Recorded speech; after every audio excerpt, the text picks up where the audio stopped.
As sunset fell on the Kennedy Space Center in Florida Wednesday, the crew members on the first space shuttle flight of the year were awakened to begin final preparations for launch. By the time they gathered together early Thursday morning, they looked eager to begin their mission, the first to dock with the International Space Station. Leading the multinational crew is U.S. Navy Commander Kent Rominger, a first-time shuttle commander making his fourth space flight. The pilot on this 26th flight of Discovery is Air Force Lieutenant Colonel Rick Husband, one of 3 first-time flyers on the crew. Mission Specialist 1 is Dr. Tammy Jernigan, the space physicist and astronomer on her 5th shuttle flight. Her partner on the spacewalk planned for Flight Day 3 is Dr. Dan Barry, an electrical engineer and physician who made a 6-hour spacewalk on his only previous trip to orbit. The robot arm operator during the spacewalk will be Mission Specialist 2, Dr. Ellen Ochoa, an electrical engineer on her 3rd shuttle flight. Mission Specialist 4 is Canadian Space Agency astronaut Julie Payette, a first-time flyer who will become the first Canadian ever to go aboard the International Space Station.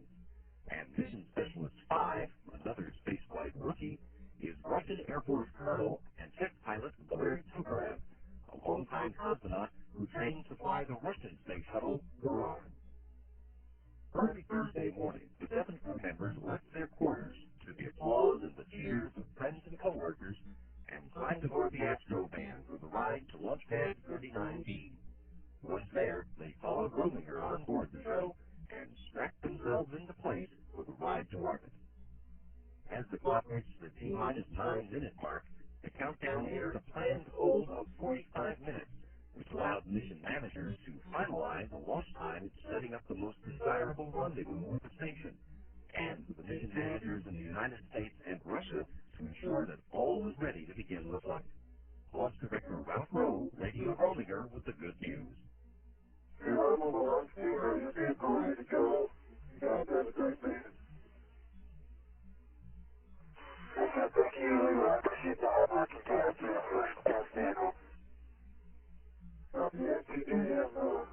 My concurrence to proceed with the countdown.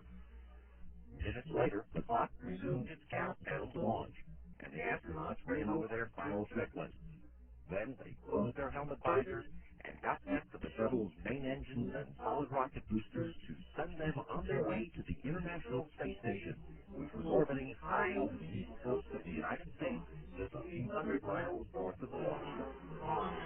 5, 4, 3, 2, 1, and liftoff of Space Shuttle Discovery on mission to dock for the International Space Station.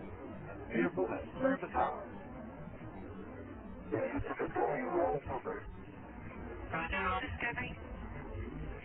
navigational tools will contain every aspect of the shuttle mission headed to one of the country's most powerful rockets, fueled from each region of the starting point.